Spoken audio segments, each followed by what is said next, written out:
Well, I would say it's an unimaginable hurt, but for too many families, the pain of losing a loved one to suicide is incredibly real. Thankfully, organizations like United Suicide Survivors International exist to help turn that pain into purpose. So joining us this morning is Dr. Sally Spencer-Thomas. She's a psychologist and the group's president. Sally, thanks for being with us. We appreciate it. Jordan, on behalf of all of us who care about suicide prevention, thank you for inviting us and having this conversation. You know, this is an incredibly personal cause to me, so I very much appreciate the work that your organization is doing. I'd love if you would share a little bit more about the group's work and your mission. Sure. So United Survivors was started because the voice of people with lived and living experience was often absent in the conversation about what needs to happen for suicide prevention. And I'm talking about people who have suicide loss, but also people who've lived through suicidal thoughts, suicide attempts, and the loved ones who support people every day.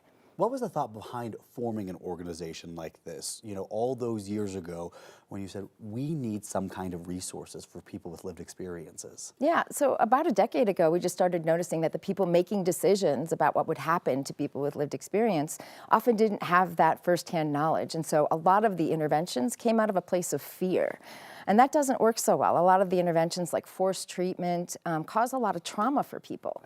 So we want to hear from the people themselves. What actually works? What actually helps you through these difficult times? What's helping you into recovery and what's helping you stay? Yeah, and a lot of times those organizations have good intentions, but you're right, the work sometimes can lead to more trauma versus people who have experience can tell you exactly what worked for them and what won't work moving into the future. Can you give us some examples of some of the work that your group has done? Sure. So there's two things that we really focus on. One is really centering that lived experience wisdom in an unthought of, usually, intervention, which is workplace. So the people most at risk for suicide death are not likely actually to reach out for mental health services. So the workplace becomes the most cross-cutting system we have. So Colorado is also leading the nation in developing and implementing workplace suicide prevention that's often co-designed by people who've lived through these experiences. You know, the thing with suicide prevention, I apologize. That's right. It impacts every single person. So That's everybody right. at home watching, whether you know it or not, this could happen to someone you love. You know, you might experience, you know, suicidal ideology at some point in your life. So this is why we want to get this out there as much as we can. Yeah, I think from all these conversations that we had, there's not really a family that hasn't been touched in some way, and you might not know that a loved one is experiencing suicidal thoughts. So the second thing that we do is we have a storytelling course and retreats to help people who might want to share their story of coming through these difficult times and give people hope that they're not alone and that recovery is possible. So that's really a cool thing that And as we've learned over the years, that storytelling component, that is really powerful in prevention efforts. Yes, it really decreases the bias and the misinformation and the myths that we have about suicide. And it really connects us just on a human level. And empowers us to own our stories as well. That's right. So if all of this sounds appealing to you at home, there's actually a chance for you to get in on these efforts. Can you tell us a little bit about that? Yes, we got a lot going on this week, Jordan. It's super exciting. So tomorrow night, November 1st at 6 p.m. at the Rose, which is right next to the Buffalo Rose restaurant in Golden, we're having a celebration. We're bringing in vocal, visible, and visionary advocates to celebrate the courage and the perseverance that it takes to do this work and the hope that we have for change in the future. So it's a fundraising event, but it's also a time for us to build community.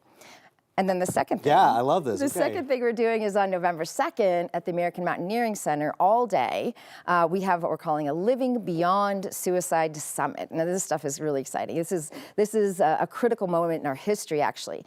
Our advocates and activists and lived experience folks are coming in from all over the nation to have conversations with some of our top level leaders, policymakers, researchers, people who are guiding some of the clinical work that we're doing nationally to figure out how we can do this better.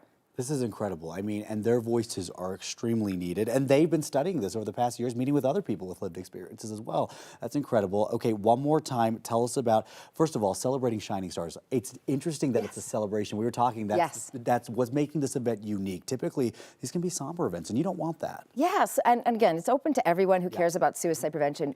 There is so much inspiration, there is so much hope, and the people I get to meet every day, people are like, oh, this must be such a depressing thing. It's not. It's just the most incredible triumph of the human spirit to see people reaching out, the courage that it takes to share stories, and really the inspiration for doing better in this work. Absolutely. Well, thank you so much for being with us, Sally. We appreciate it. I'm actually going to be your MC if you are there tomorrow, so we will both see you there. We hope everyone can come out because, again, suicide prevention is something all of us really should care about. Thank you, Jordan. Sally, thanks for your time. Let's get a check.